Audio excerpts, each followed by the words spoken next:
Ay, sige. Sige. Patunayan mo nga. Patunayan. Bayad ka daw. Patunayan mo muna. Ito tuloy. Bayad tuloy. Bayad tuloy.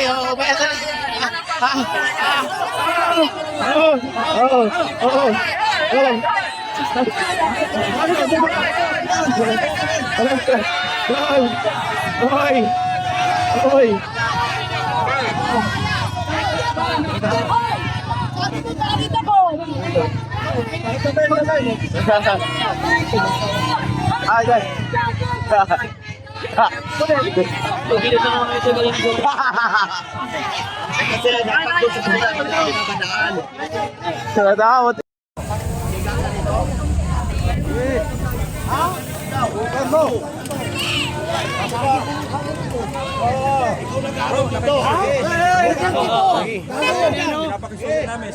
Pinakiusapan ka na nga doon ka. Umuya ka ng uya. Sabog tayo, boss ha. Boss.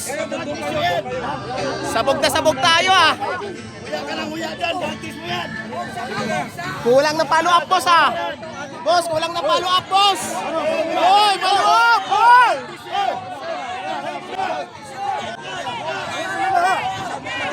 Sabog tayo, boss ha. Follow upan mo, boss.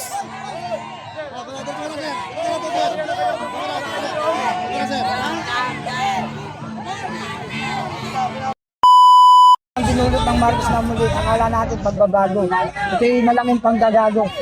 Nagkawatak-watak na ang mga mamamayang Pilipino. Kitang-kita nyo naman, Pilipino sa Pilipino na nag-aaway-away na. Walang pagkakaisa, paano mismong leader ang may gusto nito. Pagkagawa niya to, yun lang ang solusyon dyan, step down.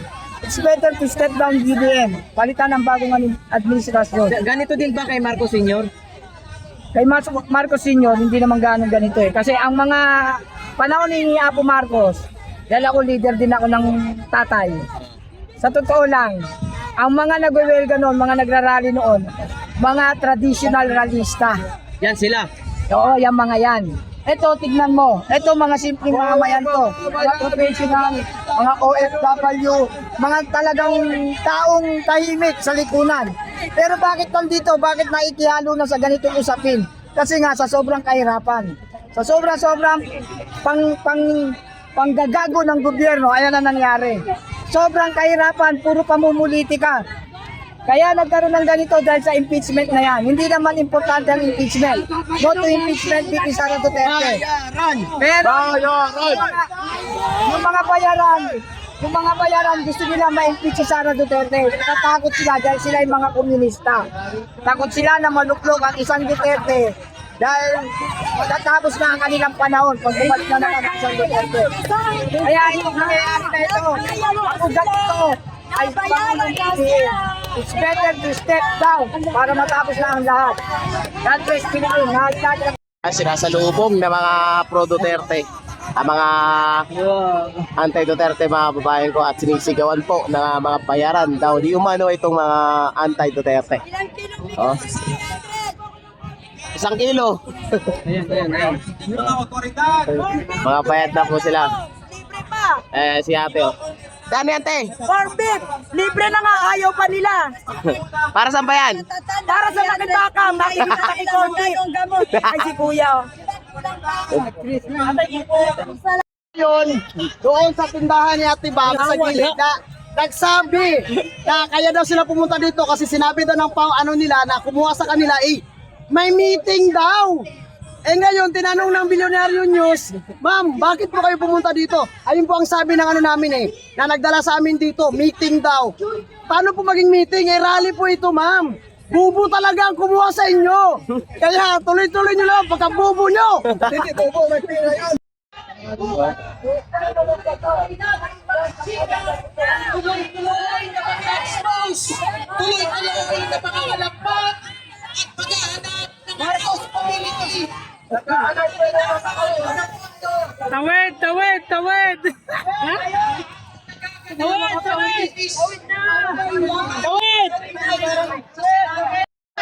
Paldo!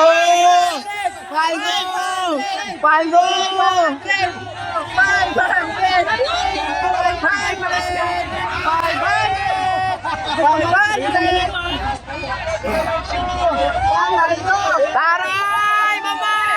Ay, mama!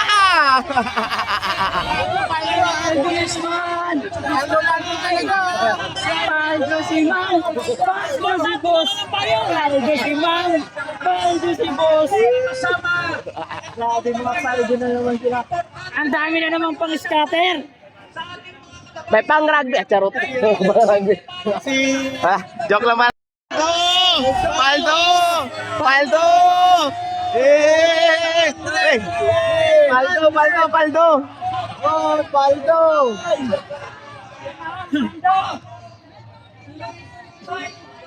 Nagkakapalduhan na dito, ma'am.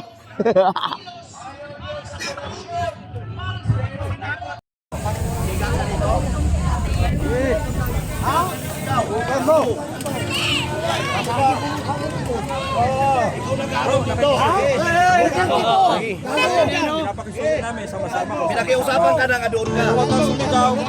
Nguya ka na nguya. Sabog tayo, boss, ha? Boss! Sabog tayo, ha? Nguya ka na nguya dyan. Practice mo yan. Kulang na follow up, boss, ha? Boss, kulang na follow up, boss!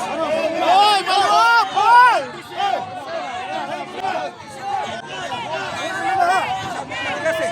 Sabog tayo, boss, ha? Follow upan mo, boss!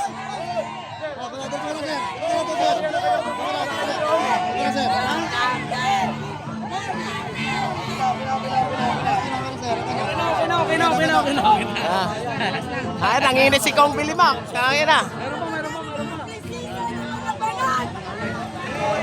Yung mga may dalang newspaper, padaanin na yan dahil mahirap yan dito. Yan yung magkainitan eh. Yun, kayo ba yung newspaper? Alis na kayo! Malapit sila dito. Sir, ang mahalik, hindi ang may kasalanan. Eh, dito na sa Talaga, Marcelo! palisin yung mga newspaper dyan, no? Dahil kami ang napa-ano na kami dito. Yan o. Yan mga newspaper. Makagulo yan. Dahil magkasuntukan mo yun mamaya.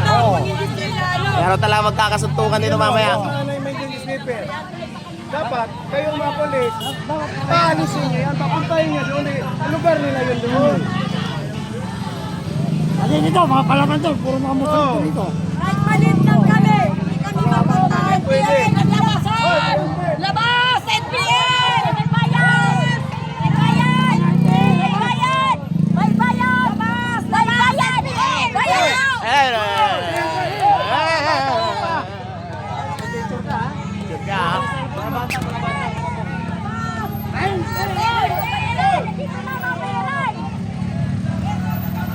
Tayo dito ka na. Wala yata pasok sa school ngayon eh. Ito. 12 years old ba? 10 years old? Bayan! Labas! Labas! NPN! Labas! Adet! May pasimot na! Labas! NPN!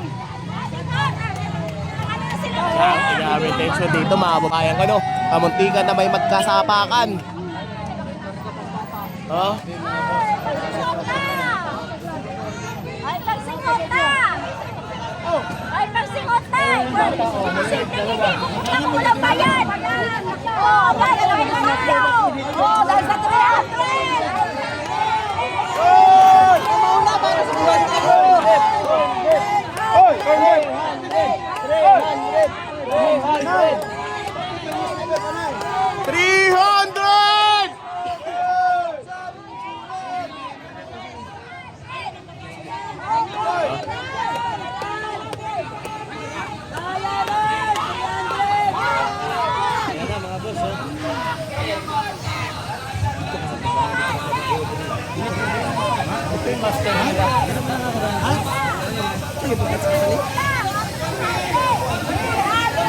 Ano po? Grabe dami nila. Grabe ba?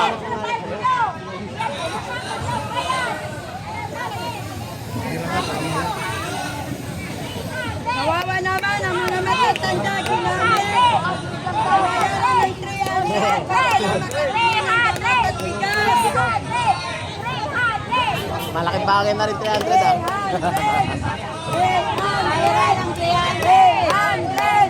300! Pambili ng bigas! Pambili ng gamot! Para lang sa kain! 300! Kain bangot! Ayang bangot! Magbayad ng mga bata kanila! Lagi mga kabataan, mga boss, wala pang alam yan. 300!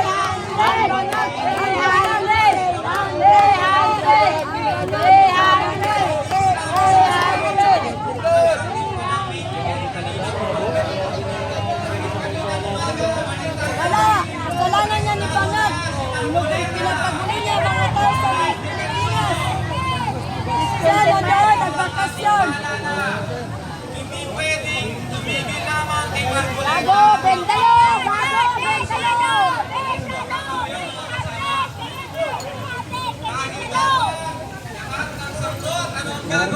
Ang ina mo! Sama ka! Bago! Sama ka! Kayo, mga bangat! Ayan na mga boss. Andi dito na sila mga boss. Oh.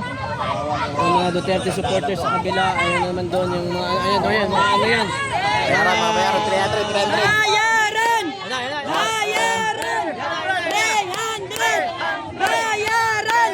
Mga matatay! Bayaran! Bayaran! 300!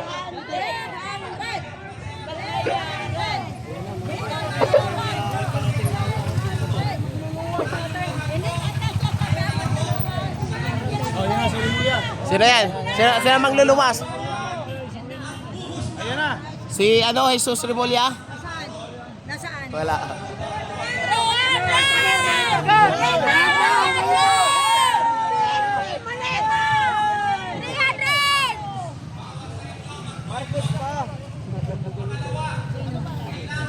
Kamuntikan na may magkasapakan dito mga babayan ko.